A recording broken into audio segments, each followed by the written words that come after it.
Bonjour à tous, bienvenue dans cet épisode de l'entreprise circulaire.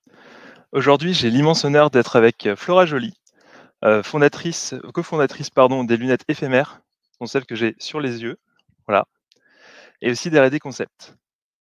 Flora, est-ce que tu peux nous dire un peu Bonjour. plus sur toi? Bonjour, enchantée. Merci Régis pour l'accueil dans ce podcast. Oui, en effet, je suis cofondatrice donc R&D Concept, qui est la structure que nous avons créée avec Céline Lapère, qui a porté le projet éphémère. Donc éphémère, c'est le projet, le premier projet, on va dire le POC, la preuve du concept, quoi. Alors justement, en ce moment, on te voit énormément sur les réseaux, parler justement de cette fameuse paire de lunettes. Donc, si je me souviens bien, il y a pour plus de 4 ans de recherche et développement sur la question. Est-ce que tu peux nous en dire un peu plus sur les prémices de l'idée, et cetera, et comment vous avez justement éco-conçu, cette fameuse paire de lunettes? Eh bien sûr. Donc en 2018, on a commencé sur le projet éphémère directement. L'idée, c'était pour Céline et moi, parce qu'on vient toutes les deux du social, on avait envie de créer quelque chose qui était plus en lien avec l'environnement. Et en fait, l'idée est venue moi j'avais vu une entreprise argentine qui s'appelle Grinka et qui fait des chaussures à partir de pneus recyclés et ils font travailler des prisonniers en fait pour fabriquer ces chaussures. Et donc du coup, pour nous qui venions du social, il y avait tous les piliers du développement durable qu'on souhaitait, c'est-à-dire l'environnement, l'économie, mais aussi le social. Donc on s'est dit bah super, on va partir de la même idée dans le sens que on va trouver un déchet à valoriser pour en faire un produit de l'industrie de la mode qui est la seconde la plus polluante après celle du pétrole. Donc, on a commencé par un diagnostic pour voir un petit peu quel type de déchets on aurait pu valoriser. Et en fait, assez rapidement, on s'est rendu compte que la mer Méditerranée était la mer la plus polluée du monde. Ça fait beaucoup de records sur un même sujet, mais des tristes records. Et donc, on s'est dit, waouh, bah, nous, on habite à Montpellier, Béziers, dans le sud de la France. En Occitanie, la mer Méditerranée, c'est notre voisine. Et donc, on s'est dit, bah, il faut absolument faire quelque chose pour à la fois parler de ça et en même temps trouver des solutions pour cette pollution plastique qui ravage l'écosystème.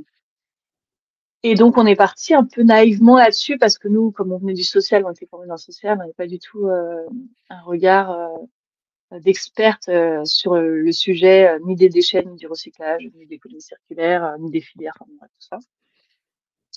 Et en fait, on s'est rendu compte assez rapidement que ces déchets-là, qui sont ramassés dans la nature par des centaines de milliers de citoyens dans le monde entier, sur le World Cleanup, c'est assez hallucinant. Tous les pays s'y mettent. C'est des ramassages partout. Et ben, ces déchets-là n'étaient pas valorisés parce que trop abîmés. Et en fait, en creusant un peu, on s'est rendu compte que plus globalement, finalement, mis à part les grandes filières de déchets, type plastique, certains types de plastique qui ont été utilisés pour un certain type d'usage, carton, papier, verre, mis à part ceux-là et quelques autres petites filières un petit peu isolées, on était en fait on avait encore beaucoup de choses à faire en termes de recyclage en France, hein, et partout dans le monde. Et puis on a découvert un peu toute l'histoire des déchets, c'est-à-dire que la moitié, bon alors ça a changé, d'ailleurs ça a changé il y a peu, 50% des déchets étaient renvoyés en Chine. Euh, et que voilà, il y a eu beaucoup d'enfouissement, d'incinération, et puis beaucoup de d'histoires un petit peu obscures non racontées. Voilà. Donc là, on a commencé là-dessus, on a réalisé tout le chemin qu'il y avait à faire. Et donc ces 4 ans de travail de R&D sur éphémère, ça a été, il a fallu finalement mettre en place chaque étape de l'économie circulaire, du déchet jusqu'à la lunette éphémère recyclée, avec une analyse des différents types de plastique, une sélection du plastique. Finalement, c'est la matière, le déchet qui a amené à notre produit et pas l'inverse. Souvent aujourd'hui, on se dit ah bah tiens j'ai envie de faire un stylo, bah voilà, on va chercher la matière, on va aller demander pas cher en Chine. On va commander directement le stylo, en fait. Normalement, c'est plutôt ça. J'ai envie de vendre des stylos, on va commander des stylos, c'est pas pourquoi ils sont faits, on sait pas par qui ils sont faits, et c'est pas grave parce qu'on va les revendre 6 fois le prix que ce qu'on a acheté. Normalement, ça marche comme ça. Bon, bah, nous, on s'est retrouvé avec un vieux déchet dont personne ne voulait. On savait pas ce que c'était. Il a fallu analyser, comprendre les différents types de déchets. Et en fait, c'est la matière qui nous a amené à différents types d'objets. Et on a choisi par rapport, parce qu'il fallait que ça rentre dans l'entreprise de la mode et parce qu'on voulait que ça soit non impactant. Donc, par exemple, pour vous donner un exemple, le PET, donc qui est le plastique des bouteilles d'eau, on peut aussi en faire de la fibre, du polystyrène. Et mais le problème de ces fibres-là, comme nos polaires, comme la plupart de nos habits, du synthétique, en fait, on a beaucoup de fibres en polymère. C'est qu'en fait, quand on nettoie la machine, il y a des microfibres qui se libèrent, qui vont dans l'eau, donc, qui ne sont pas filtrés par les stations d'épuration et qui finissent leur course en mer. Et finalement, c'est la même chose que un plastique qui va se dégrader dans l'eau et qui va faire des microparticules. Ça va créer la pollution invisible, la plus importante dans nos mers et océans, celle dont on peut finalement pas faire grand-chose parce que ramasser des bouteilles dans l'eau, vous pouvez, mais en fait, ces bouteilles-là, elles vont se dégrader très rapidement et quand ça devient de la microparticule, il n'y a plus rien à faire pratiquement. C'est trop tard. Donc, on a éliminé petit à petit des produits qui n'étaient pas éco-responsables. En fait, c'est vraiment le chemin de l'économie circulaire. C'est qu'en fait, on pense sur toute une circularité et on pense aussi à l'impact de chaque étape. Et en fait, dès le début, on pense directement à l'impact global. Donc, du coup, on a éliminé certains produits, on a éliminé certains plastiques et finalement, on a matché le RPET, donc le plastique recyclé issu des bouteilles, avec les lunettes de soleil. Voilà, il a fallu créer la filière en parallèle. Et pour ça, on s'est mis en continuité d'une vingtaine d'initiatives de ramassage de déchets en Occitanie. En parallèle, donc, de la recherche et le développement sur la matière pour savoir les taux de recyclabilité, etc., les caractéristiques techniques, etc. Et puis, bon, tu me poseras tes questions après, mais j'accélère un petit peu. Ouais, vas-y. Les premières éprouvettes, les premiers résultats.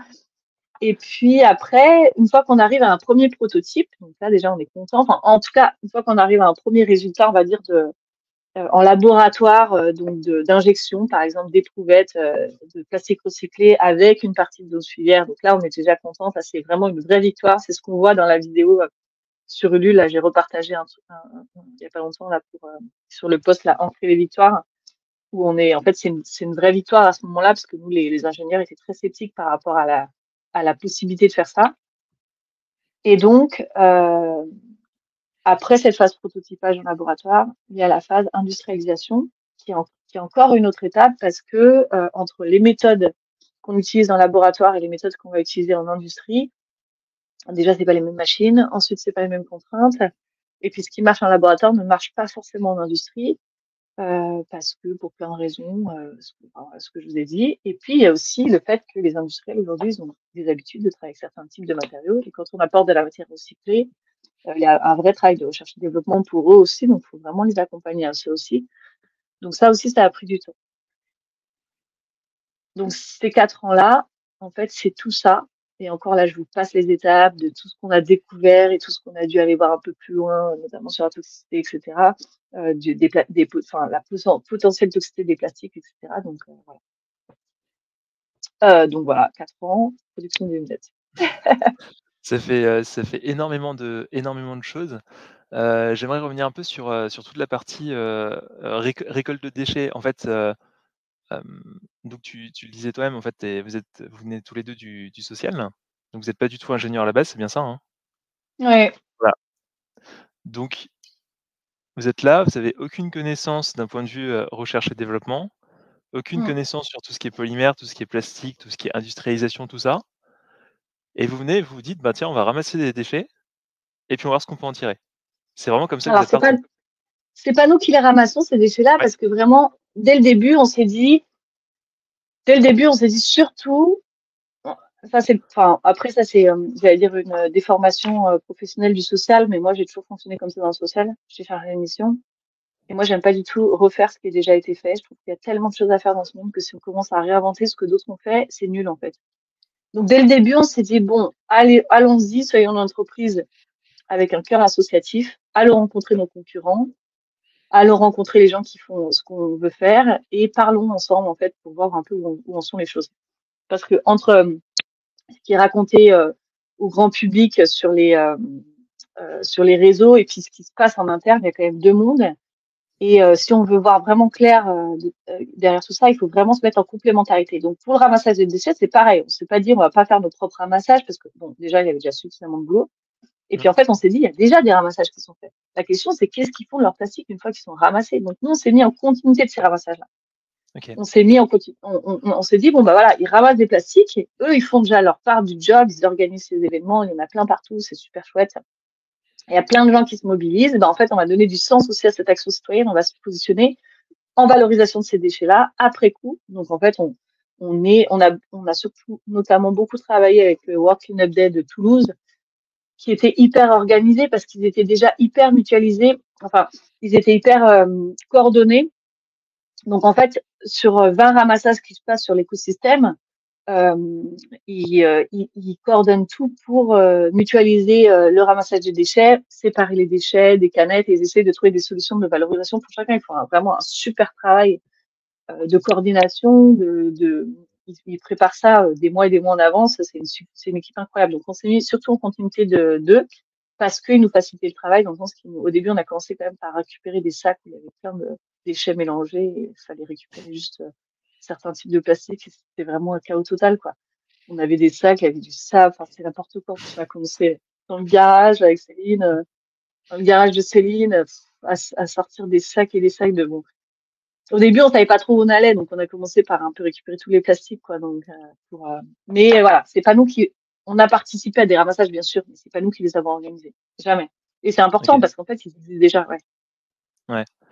Oui et puis c'est vrai qu'en fait, on peut pas avoir, toute la chaîne de valeur tout seul, en fait. C'est vrai que moi, c'est un truc que je dis régulièrement dans l'économie circulaire, c'est qu'en fait, on a besoin de partenaires pour justement avoir toutes les étapes et maximiser son impact, quoi. Et en même temps, nous, c'est ce qu'on nous a beaucoup dit au début, notamment quand on a fait la Yes Academy au tout début, on nous a dit, les filles, vous pouvez pas avoir toute la chaîne de valeur. Et en même temps, on l'a quand même fait, parce qu'au final, on n'a pas fait les ramassages, mais du sac qu'on récupère au ramassage, où on s'est déplacé jusqu'à la lunette, on était là partout, quoi. OK. Et en même, moi, je trouve que c'est hyper important d'avoir fait ça finalement parce que, en effet, c'était démesuré comme travail. Et aujourd'hui, on a une situation qui est celle on en parlera après, mais qui est celle qu'on a actuellement aussi parce qu'on s'est investi sur toute la chaîne de valeur et qu'on a fait un travail qui était gigantesque, en fait, vraiment. Mmh. Et en même temps, aujourd'hui, notre cœur de métier, avec R&D Concept, il se positionne vraiment là sur un savoir-faire qui est transversal et qui permet de faire le lien entre les différentes expertises pour mettre en place ces boucles d'économie circulaire. Parce qu'en fait, finalement, sur la même chaîne de valeur, les gens se connaissent pas tant que ça. Ils connaissent éventuellement la personne avant ou après, et encore, parfois, c'est encore flou. Ça, c'est un peu le truc de la mondialisation du numérique. On appuie sur un bouton, on commande un truc, je commande de la matière, je sais pas d'où ça vient, qui me l'envoie, Mmh. pourquoi, mais elle arrive chez moi, basta, en fait. Il n'y a pas forcément un lien avec l'avant et après, on m'a dit de produire ça et on m'a dit de les envoyer ici. Je les envoie ici. Je me pose pas de questions. Il n'y a pas forcément de lien avec l'après non plus. Et nous, le fait d'avoir toute la chaîne de valeur, ça nous a permis de faire un lien entre tout cet écosystème et de se rendre compte que justement, il n'y avait pas tant de lien que ça. Et de venir finalement, devenir un peu, d'aller mailler tout cet écosystème parce que dans l'économie circulaire locale et traçable, on a besoin de tous se connaître. Et ça, c'est vraiment une nouveauté. C'est le faire ensemble. Enfin, c'est une nouveauté.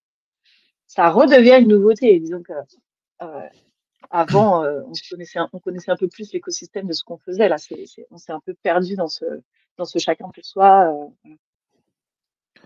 C'est vrai que moi, actuellement, je travaille, pour un avec un grand groupe et en fait, nos fournisseurs et ben, c'est d'autres usines du grand groupe et pour livrer d'autres usines du grand groupe et en fait, on se dit: «Mais en fait, on sait pas du tout, on a Mmh. on a très peu de vision sur justement toute cette traçabilité et qui fait quoi dans la chaîne de valeur, quoi». On se retrouve avec des bouts de métaux d'une usine, d'Inde, enfin bref, ça paraît complètement délirant, justement, actuellement la manière dont c'est organisé. C'est vrai que là, de se dire que parce que bon, j'ai les lunettes en main là, de se dire qu'en fait, c'était, des bouts de plastique, enfin qu'il y a une partie, c'était des bouts de plastique qui viennent d'une plage en Occitanie et que maintenant je les porte sur le nez, c'est vrai que c'est assez, en fait, ça fait plaisir à entendre. Ça fait plaisir à entendre de se dire qu'en fait, Ouais.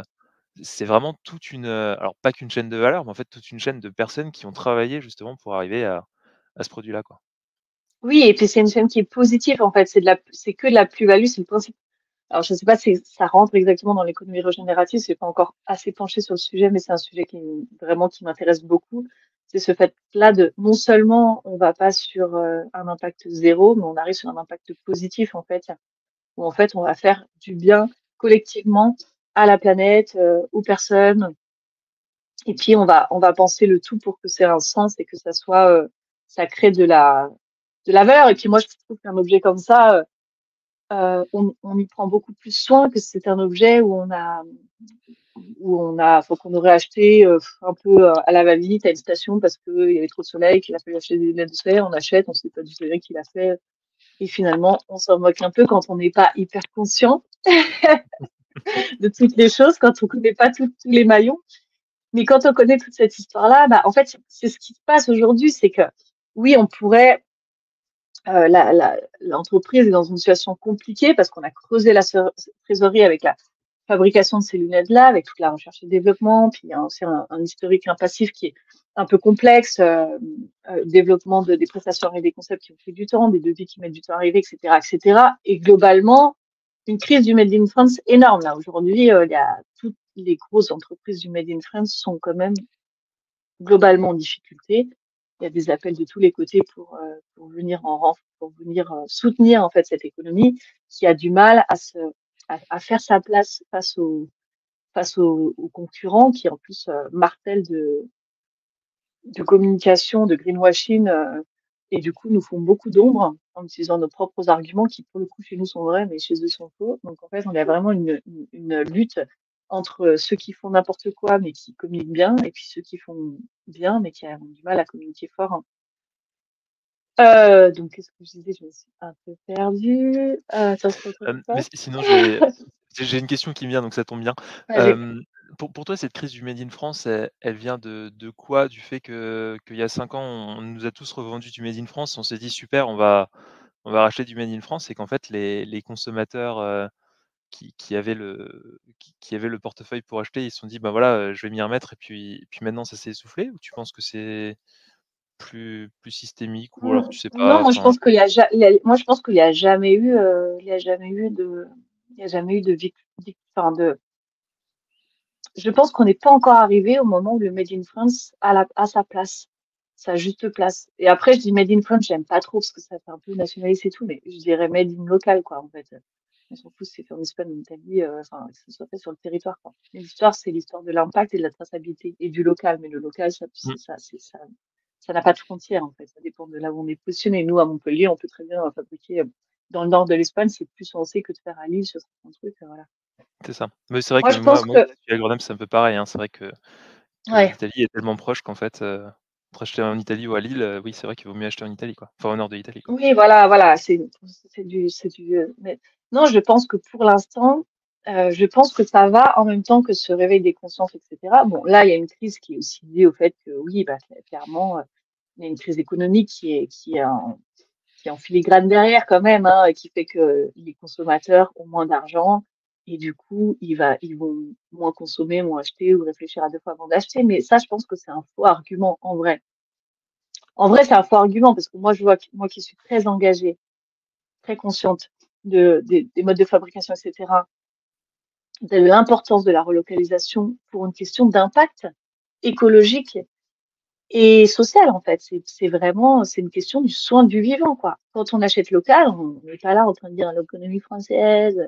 On est là en train de dire prenons soin du vivant, quoi. Parce que pour être traçable et local, il n'y a pas le choix. Il faut acheter ici, en fait. Et puis pour avoir un impact réduit, c'est pareil, en fait. Donc je pense qu'en fait, cette conscience,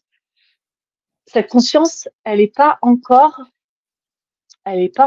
globalisée. On est une minorité à être conscient des impacts d'un produit. Aujourd'hui, souvent j'y pense, je me dis si on pouvait voir par exemple une vidéo qui racontait comment nos habits sont fabriqués, par qui, dans quelles conditions, quel est l'impact sur la planète, quelles sont les conséquences que ça va avoir dans le futur. et quels sont, voilà, enfin, toute la chaîne de valeur.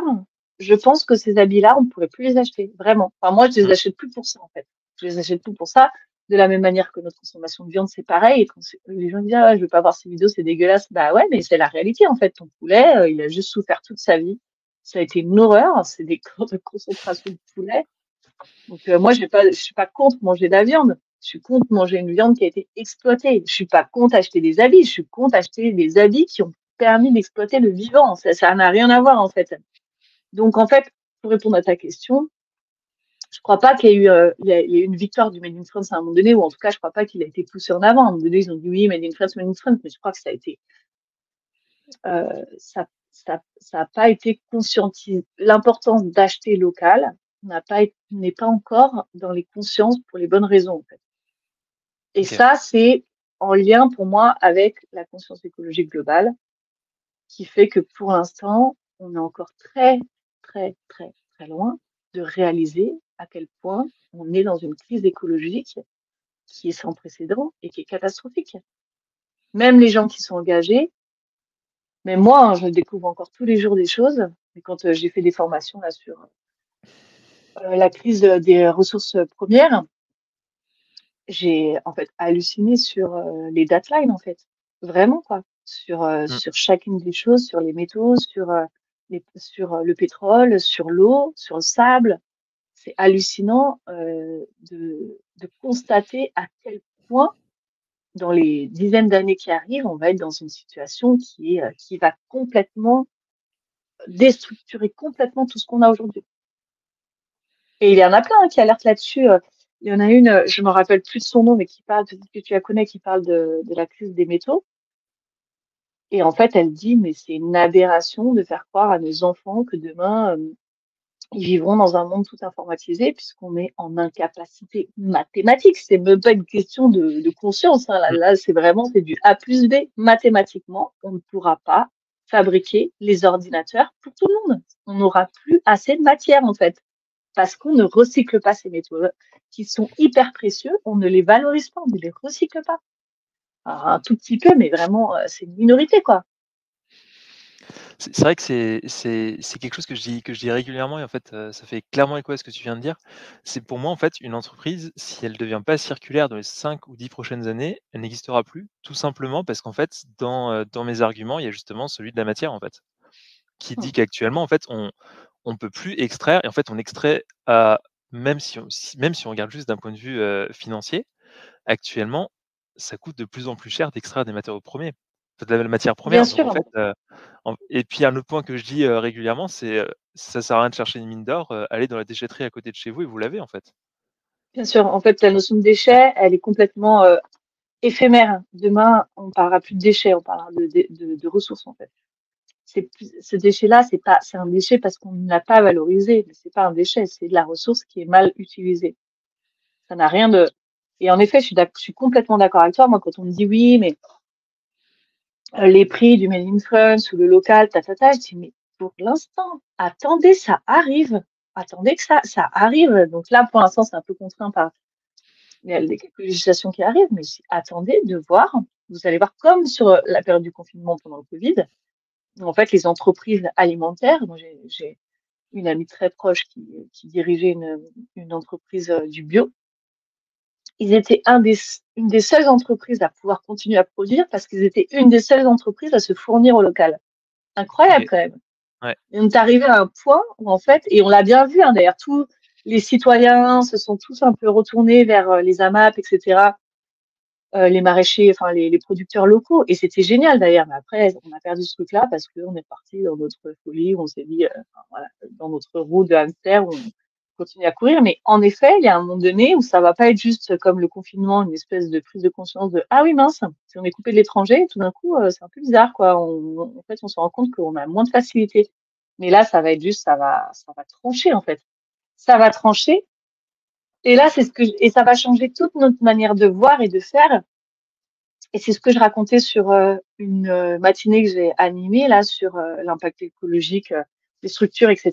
Et je leur disais, et je leur ai posé une question. Je leur avais dit, alors, il faut, en s'imaginant que tout fonctionne d'une manière territoriale, que on est obligé de produire. Alors non, attends, non, c'est pas ça, c'est pas ça. D'abord, la question c'était si demain tu dois, tiens, je vais te poser la question, ça sera bien. Si demain tu dois acheter une table, tu as absolument besoin d'une table ou d'un lit, hein, ce que tu veux. On va dire d'une table. Et tu as le choix entre soit la faire en bois recyclé, bois local, pas recyclé, issu d'une forêt locale, soit en plastique recyclé local. Qu'est-ce que tu choisis? J'adore ce type de questions parce que j'ai jamais la vraie réponse. Hem, parce qu'en fait, tu vois et bon, là, après moi, c'est moi qui suis ingénieur en process de production et qui optimise tout ça et je suis en train de me dire, «Ouais, mais si maintenant on met en place un truc en plastique, on va pouvoir le faire pour d'autres et puis machin et cetera». Mais c'est vrai qu'en fait, si maintenant il y a tout qui arrête de fonctionner et de la manière la plus simple et ben, en fait, je vais aller prendre ma hache, je vais aller en forêt, je vais aller découper un arbre et je vais me faire une table comme ça, quoi.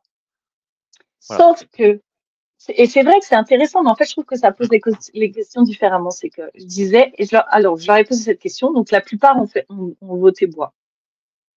Et après, je leur dis, maintenant, imaginez que vraiment le territoire où vous pouvez agir, il est vraiment hyper court. C'est-à-dire que ça se joue à une communauté de communes, enfin, tu vois, je sais pas, à un déplacement très localisé, quoi, à dos d'âne, à vélo. Qui vont se dire, putain, la meuf, c'est une radicale. Non, mais on imagine vraiment une fermeture enfin voilà, c'est coupé, quoi. C'est ton vélo, quoi. Ta voiture, bon, une voiture électrique, je suis même pas sûre. Vélo, ouais. Non, mais bon, en gros, territoire, communauté de communes. En fait, ça veut dire, et en fait, cette réflexion-là, elle m'est venue après avoir écouté, je suis nulle en nom, bon, je retrouverai le nom, je te dirais, un mec qui travaille vraiment sur le lien avec le territoire et j'ai trouvé ça passionnant. Euh, donc, imaginons, c'est sur cette communauté de communes. Donc, ça veut dire qu'en fait, en gros, les arbres que tu utilises, c'est les arbres de la forêt où tu as te promené le dimanche, quoi. Et les déchets que tu utilises, c'est les déchets que tu peux pas renvoyer à l'étranger, donc qu'on a Mmh. accumulés dans un coin du territoire, tu vois. Ouais. Donc en fait, ça pose la question hyper différemment. Et en fait, cette réflexion-là m'est venue de ce mec-là, Maxime Blondeau. Ça dit quelque chose? Ouais, ça me dit quelque chose, ouais.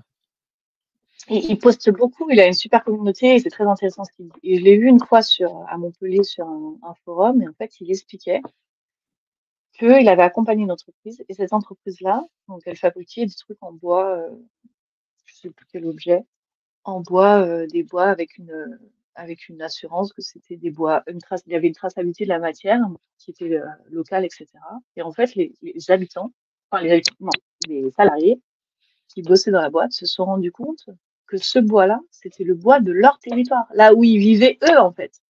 Et là, tout d'un coup, ils ont dit, ah non, pas du tout, en fait, on va pas faire ça parce que là, vous êtes en train d'utiliser notre bois pour fabriquer des trucs que vous envoyez en plus partout dans le monde entier. Donc là, il y a eu un, un, un soulèvement en fait des salariés qui ont dit bah non, ça va pas se passer comme ça. Et moi j'ai trouvé ça hyper intéressant parce que j'ai dit mais oui, mais ça c'est un vrai sujet, ça s'applique à nous surtout en fait.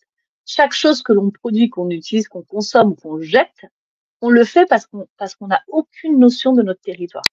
On pense dans un truc complètement dématérialisé où ton déchet disparaît dans ta poubelle magique, où tu commandes Ouais. un truc à l'autre bout du monde, ça arrive en 2 jours. On n'a aucune notion du territoire en fait.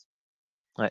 Donc en fait, si demain on devait penser sur un territoire réduit, on penserait complètement différemment. Et ça, c'est des questions que se pose l'économie circulaire locale et traçable. Parce qu'en fait, il faut penser avec la ressource disponible et avec la fin de vie envisageable. Mais à un niveau, c'est pour ça que souvent moi j'insiste en disant économie circulaire, ok, mais locale et traçable. Sinon, pour moi, ça perd tout son sens en fait. Si on Ouais. n'a pas une économie circulaire qui est locale et traçable, pour moi, c'est pas vraiment l'économie circulaire telle que je la conçois et telle qu'elle a vraiment du sens, quoi. C'est hyper intéressant. Je t'avoue que j'avais même pas encore cette notion. Autant j'avais vu comme quoi, dans les boucles de recyclage, en fait, plus les boucles étaient courtes, plus c'était compliqué d'un point de vue technique. Alors je vais détailler un peu plus parce que sinon, je vais perdre pas mal de monde. Mais, on va prendre, je sais pas, un objet, je sais pas, prenons une voiture, par exemple, voilà. Quelque chose qui parle à tout le monde. Ta voiture dans l'économie circulaire, en fait, tu la prêtes et en fait, quand tu la prêtes et ben, c'est à côté de chez toi. Voilà. Donc là, tu es sur des boucles de circularité qui sont hyper courtes en termes de distance. Mmh. Par contre, tu as aucun, heu aucune notion technique sur la question. Enfin, c'est pas du tout technique de prêter ta voiture et cetera. Quand maintenant tu as quelque chose qui casse et ben, tu la fais réparer au garagiste du coin. C'est un peu plus technique et c'est un peu plus loin de chez toi.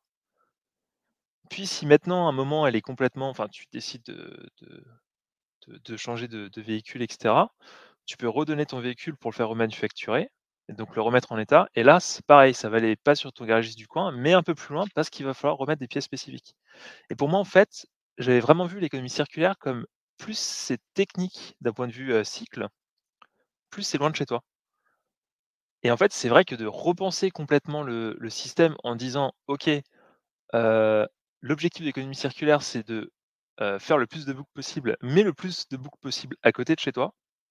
C'est vrai que ça change totalement la manière de voir cette économie, en fait. Moi, je pense vraiment à, c'est pour ça que j'insiste souvent quand j'accompagne sur des boucles circulaires, je dis il faut qu'elles soient le plus locales possible. Il faut le plus possible activer l'écosystème local. Parce que pour moi, à l'avenir, si on veut penser euh, stratégiquement pour un avenir qui est malheureusement, mais peut-être que c'est bien, ça va nous faire du bien, qui arrive quand même à grands pas, il va falloir qu'on soit autonome à un niveau territorial euh, très court en fait. Mmh. Il va falloir qu'on soit autonome ou en tout cas qu'on puisse l'être à un moment donné pour anticiper ce qui va arriver et anticiper. Typiquement, hein, le Covid, ça a été ça. Hein. C'est tout d'un coup, comment est-ce qu'on fait pour fonctionner sur un territoire coupé du reste du monde? En fait, c'est hyper important à penser parce que non seulement ça rapporte de la traçabilité, c'est ce que je disais, du soin, de, ça réactive l'économie locale, ça recrée des synergies entre les différents acteurs et puis ça se permet de sécuriser les approvisionnements. Et ça, c'est hyper important. C'est aussi un argument pour l'économie circulaire, notamment aujourd'hui avec un contexte géopolitique assez virulent. Sécuriser ces approvisionnements, c'est pas rien.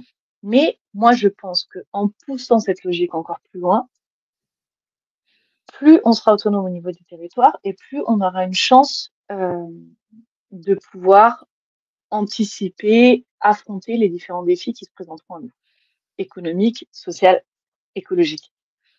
Donc en effet, moi je pense que, et en fait c'est hyper intéressant parce que vraiment il y a un écosystème qui est, alors nous en tout cas, moi je travaille en Occitanie, même dans l'Hérault, côté de commune, et j'adore voir en fait tout l'écosystème qui est déjà présent. Il y a beaucoup de choses qui existent déjà, mais par contre parfois, en effet, il va manquer.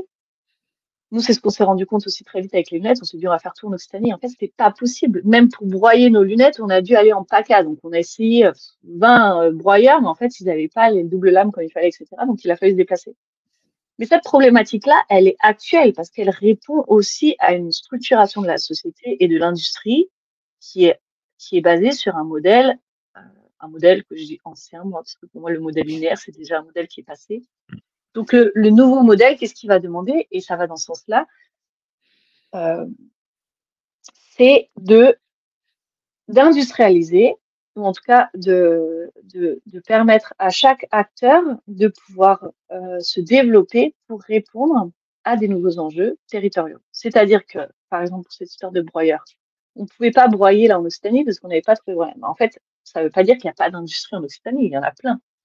Et il y en a plein qui ont des broyeurs. Ça veut dire juste qu'il n'y a pas de personnes qui ont ce broyeur-là adopté. Et ben, ça, c'est des choses qui vont devoir, et c'est pour ça que l'économie circulaire, pour moi, elle est, elle est collective. Tous les acteurs doivent avancer ensemble. Donc en fait, il va falloir que telle industrie s'équipe de tel broyeur, que telle industrie. Ton exemple de voiture, par exemple, euh, déjà, en fait, on a quelque chose qui est en train de se passer et sur lequel il faut être très attentif. Et là, c'est vraiment un devoir pour moi de citoyen de faire attention à ça. C'est qu'en effet, on a perdu, moi j'habite en village, dans le nord de Montpellier, dans un village qui est très dynamique. Donc on n'a pas cette problématique-là. Au contraire, on a les différents magasins qui reviennent et qui viennent s'installer à nouveau. Donc on a tout sur le village. Nous, on a tout, par exemple, sur un village, on est, je sais pas combien d'habitants, pas beaucoup, 2000, un truc comme ça. On a tout. Il y a des médecins, il y a des pharmaciens, il y a des ostéos, il y a un réparateur de vélo, il y a des garagistes. On a des maraîchers, bien évidemment. On a des artisans, des potiers, et en fait, on a tout un écosystème, des couturiers, on a tout un écosystème qui est présent. Mais en fait, cet écosystème, il a besoin d'être, sans cesse priorisé, quoi. Si tu as commencé Mmh. à réparer ton vélo à Décathlon à Montpellier, dans la ville d'à côté, en fait, tu es en train, parce que c'est moins cher, bah ouais, mais en fait, tu es en train de retirer du travail au mec qui Le bosse à commerce côté. local, ouais. Ouais, tout à fait, ouais. Mmh. Voilà. Donc, nous, le garagiste à côté, il est là. Et tu vois, par exemple, ce garagiste, bon, si un jour il lui manque une pièce pour réparer ta voiture, bah, il peut la commander à l'étranger. Aujourd'hui, ça se passe comme ça. Mais en fait, Ouais. en vrai, moi qui connais bien l'écosystème de mon village, j'ai découvert qu'il y avait un super ingénieur un peu ingénieur autodidacte, on va dire. Je suis même pas sûre qu'il ait une formation d'ingénieur. Et lui, il a développé dans son garage euh, des imprimantes 3D de ouf. Vraiment, il fait un produit. Ah, je sais pas si je l'ai là, mais il fait des trucs de fou. Vraiment, j'en ai vu plusieurs d'imprimantes 3D, mais alors lui, il va à une vitesse de dingue. Enfin, elles vont à une vitesse de dingue parce qu'en fait, il les a réparées. Et il sait dessiner les pièces. Donc, tu vois, typiquement, il suffit de rajouter quelque part un broyeur, euh, et puis un extrudeur, et puis tu granules, enfin, tu fais du fil. Ça, il y en a, mais pas tout près, là, on n'a pas sur le territoire, etc. Mais en fait, du coup, on pourrait trouver des solutions au local. Et moi, je crois beaucoup à ça. Je OK. crois beaucoup à cette remise en lien parce qu'en fait, si tu connais pas bien ton village, bon, bah, déjà, tu sais pas qu'il y a des garagistes, tu sais pas qu'il y a l'imprimante 3D, tu sais pas, nan, nan. Et en fait, quand tu mets, ça, c'est la magie de l'intelligence collective. Tu sors tout le monde de leur village, de leur maison, tu les mets sur la place du village et tu leur dis, voilà, on a cette problématique-là, comment on la résout? Et ben, tu vas voir, c'est hallucinant, la synergie et le champ des possibles qui s'ouvre quand on est dans l'intelligence Mmh. collective. C'est hallucinant. Aucun problème est sans solution pratiquement. Je veux dire à une échelle comme ça, hein, parce qu'on est quand même beaucoup, tu vois, Ouais. avec beaucoup, beaucoup de polyvalence. Mmh. C'est hyper intéressant. Franchement, ouais, j'apprends plein de choses. Moi, ça me fait super plaisir d'échanger avec toi sur tout ça. Après, c'est Hem, une ouais, vision, c'est une vision personnelle, mais en fait, je trouve qu'à plein niveau, elle est intéressante parce que mmh, sans parler de crise écologique, etc., nanana, sans parler de ça, juste en parlant en termes d'écosystème. Après, moi, c'est personnel, j'en sais rien. Peut-être qu'il y a des gens, ils aiment très bien être anonymes, commander à droite à gauche. Moi, ça me fait vraiment plaisir d'être en lien avec tous ces gens-là. Je trouve que cette mise en lien, elle est nécessaire, elle fait du bien même à un niveau humain, tu vois. C'est super chouette je sais pas, moi je sais que, je sais pas, si mon petit garçon, il a son jeu préféré qui est cassé, on lui a offert, parce que je peux pas tout filtrer, made in China et ben en fait, je sais que je peux aller le voir, ce mec-là, et réinventer la pièce. Et je trouve que c'est chouette parce que, je sais pas, je trouve que ça donne du sens aussi au vivre ensemble, tu vois, de se dire ouais. que, bah, en fait, on est là les uns avec les autres. Et moi, c'est vraiment ça qui m'anime, hein. C'est vraiment l'intelligence collective au service du vivant, vraiment, quoi. Je trouve que c'est passionnant sur plein d'aspects, quoi. Je vois l'heure qui tourne, alors, je te propose, qu'on reparte, de cet objet-là, Oui. des lunettes. Alors, je vais te laisser le champ libre, mais moi j'ai quand même, plein de petites questions, donc je vais un peu te les poser en vrac et je Mmh. te laisserai répondre, comme tu le sens. Mmh. Heu, Moi ça m'intéresserait grandement d'avoir, un peu une idée de l'ensemble des boucles de circularité qui sont dans ce produit qui peut paraître anodin, donc juste une paire de lunettes. Il y a ça, il y a bon, tu avais déjà parlé un peu de tous les problématiques techniques que tu as pu avoir et le fait que forcément je suppose que le plastique a dû être, injecté, dans l'un, parce que voilà, c'est vraiment là-bas que tu as une bonne Ouais. partie des spécialistes. Et après que tu nous parles un peu justement de ce que tu fais avec, R&D Concept et aussi, par rapport aux lunettes, un peu dans la situation dans laquelle, vous êtes actuellement et voilà. OK. Ça fait beaucoup de Quand choses. tu Je parles laisse, des boucles de circularité sur la lunette, tu veux dire sur cette ouais. lunette-là ou sur, globalement dans le monde de la lunette? Non, sur ces lunettes-là en particulier. Bah, en fait, pour moi, donc c'est sur la monture, hein, c'est pas sur le produit. Les verres sont Origine France Garantie, c'est un partenaire de notre lunetier. qui nous a fourni, et nous, on n'a pas cherché, sur un premier produit, on n'a pas cherché à aller sur du verre recyclé, quoi. Il y avait trop d'enjeux. Et encore une fois, on va en complémentarité, donc c'est pas du plastique recyclé, mais c'est des verres de qualité, et c'est un objet quand même qui est un objet sanitaire, hein, la lunette de soleil, donc c'était important qu'on soit complètement assuré d'avoir une bonne qualité de verre, et c'est le cas. Donc nous, c'est vraiment, on a travaillé sur la monture. Donc comme tu dis, oui, fabriqué dans l'Ain. À Oyonnax, c'est celui qui fabrique les lunettes, c'est le dernier injecteur français en fait à faire des lunettes, parce que ils étaient plusieurs à un moment donné, et il y a eu la mondialisation, la concurrence, etc. Et du coup, euh, ils ont tous fermé les uns après les autres. Et lui, il a repris la boîte de son père qu'ils ont réussi à maintenir, et donc là, il développe. Donc ça, c'est pour le fabricant des lunettes. Euh, En fait, pour moi, c'est une seule boucle, et encore, elle est pas complètement bouclée, parce que la fin de boucle, ce serait le fait de recycler ces lunettes en fin de vie. Donc pour moi, la monture, c'est l'histoire d'une seule boucle. C'est le ramassage des déchets, l'éco-conception, la fabrication locale, euh, et puis la fin de vie, récupérer la lunette en fin de vie. D'ailleurs, en fin de vie, vous pouvez nous les renvoyer. Et après, travailler sur le recyclage de cette matière-là une fois qu'on aura suffisamment de quantité. Voilà. Mais il y a aussi la phase réparation, parce que nous, on propose de réparer les lunettes. Si en cas de casse, on va changer juste la pièce qui a été en fait cassée. Euh, et puis voilà. Donc en fait, c'est une seule boucle, mais une boucle très longue. Euh, Vas-y. Alors justement, en fait, là, tu parles, d'une boucle très longue, mais en fait, moi, je vois quand même la boucle de la matière première qui a été, issue, d'une première fabrication, d'un premier objet, en fait. Pour moi, tu as déjà Oui, une, je sais oui, pas ce que tu c'est vrai que c'est en continuité d'une première fabrication. C'est une deuxième, ouais, c'est une deuxième utilisation. Donc c'est presque, ouais, t'as raison, c'est une deuxième boucle en fait. Parce que en effet, donc alors la monture, c'est 30% de déchets récupérés dans la nature, et c'est 70% de déchets issus de nos poubelles jaunes. Donc racheter un recycleur français.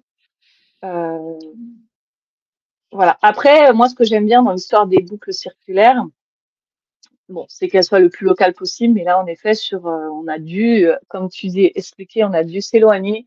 Plus c'était technique, et plus on a dû aller loin, parce que pour l'instant, il n'y a pas l'écosystème existant, ou en tout cas, c'est assez compliqué. Mais après, ce que j'aime bien, c'est la boucle, elle revienne sur quelque chose qui rappelle le sens premier, ou en tout cas que ça revienne sur un domaine similaire. C'est-à-dire que là, c'est des plastiques qui ont été récupérés dans la nature, notamment sur les plages aussi, et en fait, qui auraient dû finir en mer. Et en fait, ces lunettes-là, on va les porter dans les mêmes endroits où étaient ces déchets-là. Donc, en fait, on va les porter sur la plage, on va les porter en nature, en rivière. On va regarder la mer avec, et je trouve que c'est un clin d'œil sympa sur, enfin, par rapport à l'histoire du produit. Juste, donc, je vais répondre à tes questions, enfin à tes autres questions. Donc, du coup, les lunettes aujourd'hui, donc on en a produit 4000, on en a vendu à peu près, je dirais 600, 700, parce qu'on les a produits en 2021. Pendant un an, on les a vendus, et en fait, très rapidement, on a développé les prestations R&D Concept. Le marché en 2023 était très compliqué, et en plus, moi, j'étais seule cette année-là, parce que mon associé, pour des raisons personnelles, et puis pour une maternité aussi, n'était pas là cette année-là, ou très peu. Et donc, du coup, c'est une année où je me suis concentrée sur les prestations R&D Concept. Donc, avant de venir sur les prestations, les lunettes, on en a produit 4000, il nous en reste à peu près 3000. Elles pèsent vraiment, vraiment sur la trésorerie, parce qu'on a en plus 4 ans de R&D avant de les avoir vendues, de les mettre en vente. Donc, en fait, au niveau de la trésorerie, c'est ce qui nous plombe complètement, et qui fait que l'entreprise est en grande difficulté, d'où mon appel sur les réseaux sociaux. Donc, on a cassé les prix.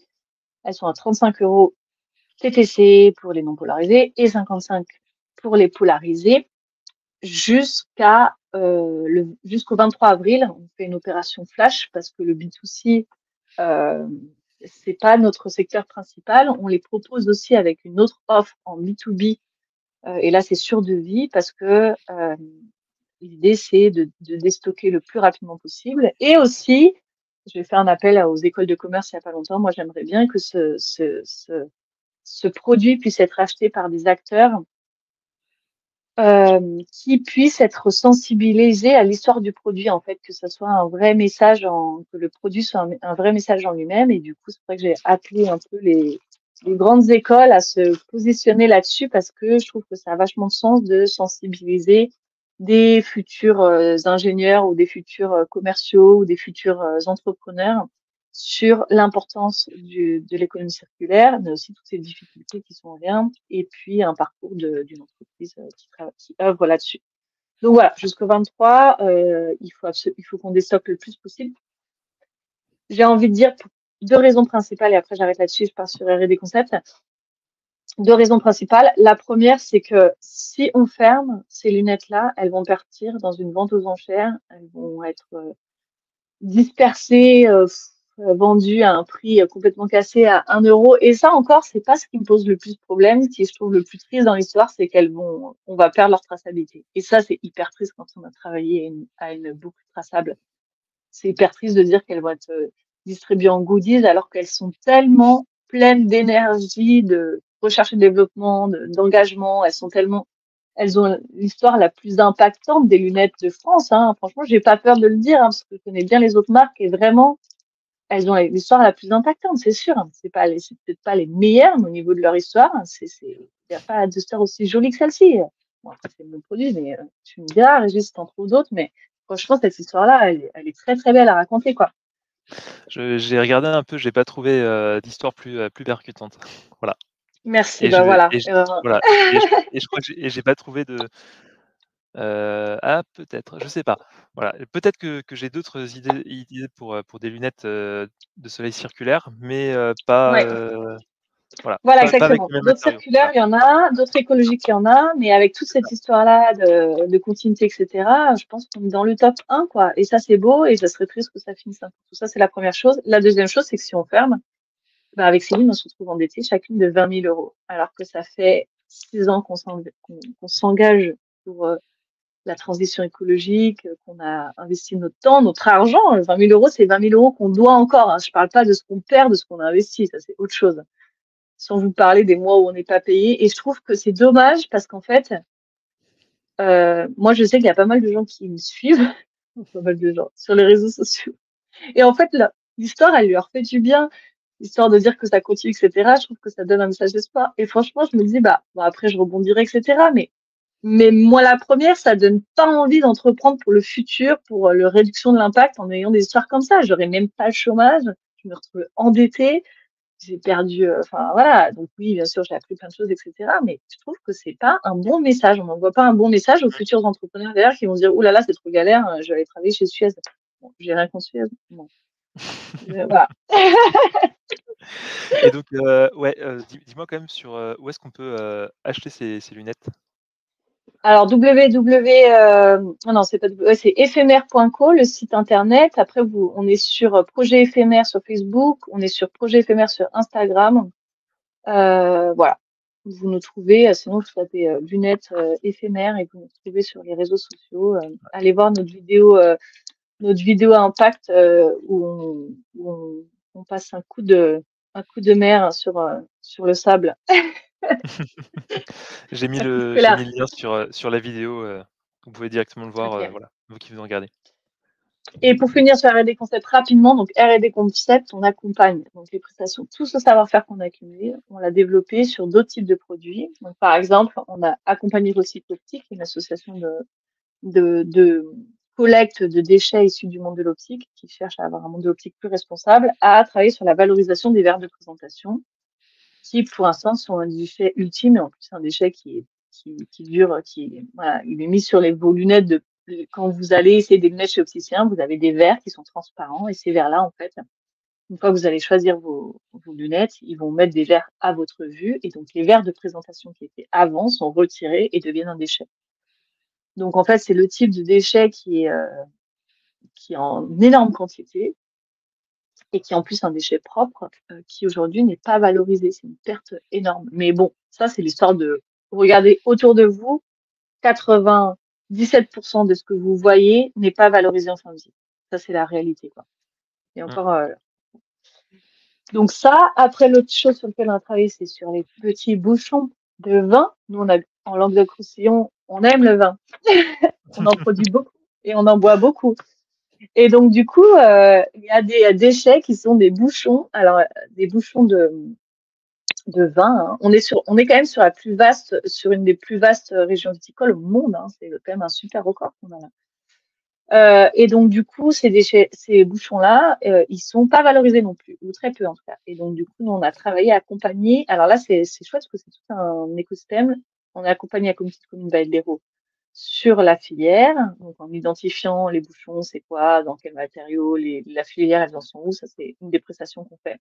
On fait un état des lieux, c'est quoi cette matière, ça sert à quoi, on va en faire quoi, la filière, elle en est où, qu'est-ce que vous pouvez faire pour faire une économie, pour faire une boucle la plus locale possible. Et en parallèle, on a accompagné un acteur, enfin même deux acteurs, parce qu'en fait, il y a le fabricant des bouchons synthétiques et un acteur du territoire, et bientôt vous en saurez plus, vous le raconterez sur les réseaux sociaux, sur LinkedIn, euh, à travailler sur une valorisation d'un bouchon pour une utilisation au local. Voilà. Et pareil, la communauté de communes, on est en train de travailler sur une valorisation au local. Donc voilà, ça c'est des exemples en gros, de travailler avec différentes personnes d'un écosystème pour arriver sur de la mise en place de stratégies concrètes de d'économie circulaire. Voilà, donc on peut travailler sur n'importe quel type de matériau puisque finalement ce savoir-faire il est duplicable. Donc en fait c'est juste j'ai envie de dire c'est une manière de travailler avec différents experts ou d'aller en tout cas de les rechercher. Maintenant on a un écosystème qui est suffisamment riche et abondant pour qu'on puisse trouver, en tout cas chercher des solutions pour chaque déchet et en tout cas accompagner sur l'éco-conception produit, enfin, une boucle complète, quoi, finalement, c'est assez vaste. Voilà. Alors là, on arrive sur la fin, donc si vous nous écoutez, si vous êtes encore là, si vous avez des questions, c'est le moment de les poser. Donc on va vous laisser, quelques minutes, voilà. On va essayer de répondre à une ou 2 questions et puis après on va déjà devoir finir. C'est triste, mais c'est comme ça. J'ai déjà un commentaire qui est arrivé, je vais le partager à l'écran. C'est Irina Lamour depuis YouTube qui nous dit, «Super sujet, bravo Flora et Céline. Merci Régis d'avoir mis en avant des projets comme éphémères». Donc voilà, pour, Super. voilà. Moi je redis, Merci, voilà, Irina. et Elle nous suit, je l'ai déjà vu passer plusieurs fois. et puis pour, ce qui est de mettre en avant des projets comme éphémères, ben, ça me fait hyper plaisir parce qu'en fait c'est un produit qui moi aussi me touche, par rapport à son histoire et par rapport à sa conception et je vais continuer à mettre en avant des projets, comme ça. Voilà, parce Super. que c'est Bah, c'est important. une très belle initiative, en tout cas, parce que je pense qu'il y a beaucoup de choses qui existent et qu'on a besoin aujourd'hui de visibilité parce que c'est un travail de fourmi et qu'en fait, la visibilité aujourd'hui, enfin, nous, on le voit là sur la campagne, c'est tout, quoi. Là, en 10 jours, on a vendu plus de lunettes que, enfin, ça faisait hyper longtemps qu'on n'avait pas vendu des lunettes comme ça. Mais c'est pas énorme et ça nous a permis de sortir la tête de l'eau parce qu'on était vraiment à deux doigts de la cessation de paiement. Donc là, même si c'était une centaine de lunettes en B2C, bah, c'est énorme pour nous déjà. En fait, sur des petites structures comme ça change la donne complètement. Alors ça suffira pas, hein, clairement, ça suffira pas. Mais au moins, moi, ça m'a fait hyper plaisir d'emballer chaque lunette. Vraiment, j'ai pris beaucoup de plaisir. J'ai mis c'est ce que je disais dans un post, hein, je me disais, bon, bah, tant pis, ça fait cette petite structure, mais j'ai mis beaucoup d'amour, beaucoup de soin, parce qu'en fait, c'est aussi toute cette histoire-là, de 6 ans d'entrepreneuriat, de galère, de haut, de bas, enfin, tout ce qu'on a passé, c'est hallucinant, en fait.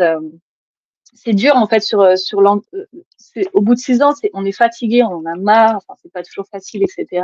Puis même, on a fait de sacrés sacrifices sur nos vies professionnelles aussi, hein, parce que mais donc du coup de voir que ce travail-là, il permet, en fait, il a une fin qui est heureuse. Ça m'a vraiment hyper rempli ces derniers jours. Là, la campagne m'a fait vraiment du bien par rapport à ça, quoi. Les commandes, m'ont vraiment fait redonner un nouveau souffle, quoi. Ce que je vous propose à vous les auditeurs qui nous écoutez et donc Flora, tu diras si tu es d'accord ou pas, c'est qu'en fait, comme tu viens de le dire, il y a une centaine de personnes qui viennent de recevoir une paire de lunettes chez eux. Heu, Mmh. Moi, ce que je propose à tous ceux qui nous écoutent, c'est de faire un petit selfie avec les lunettes de soleil, dans la situation que vous voulez et puis on va partager tout ça sur les réseaux sociaux et puis on va essayer de justement de donner un maximum de force à ces paires de lunettes. Ouais, ce serait Voilà. cool.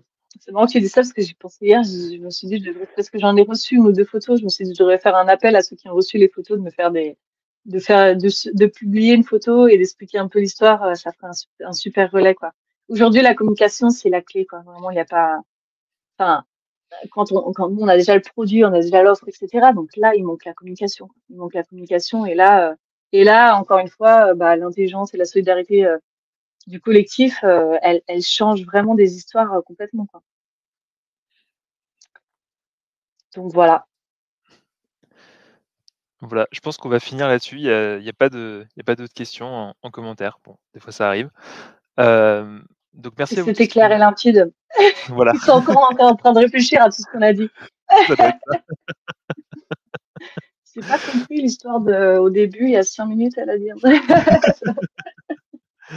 Non, mais en tout cas, En tout voilà, on est disponible. Après, moi, je suis disponible pour échanger avec vous sur les réseaux, sur LinkedIn, vous me retrouverez à Flora Joly. Voilà. voilà.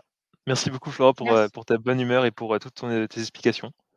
Bah, Ce fut, merci à toi pour cette super intéressant. invitation, Ouais, c'était chouette. On reste en lien et puis, à bientôt. Bonne continuation. ça marche. Et puis si vous voulez suivre la suite du podcast, et ben, je vous invite à aller sur entreprisecirculaire.fr. Voilà, je pense que vous arriverez à le retaper sur un moteur de recherche et je vous dis à très vite. Allez, salut tout le monde! Allez, au revoir.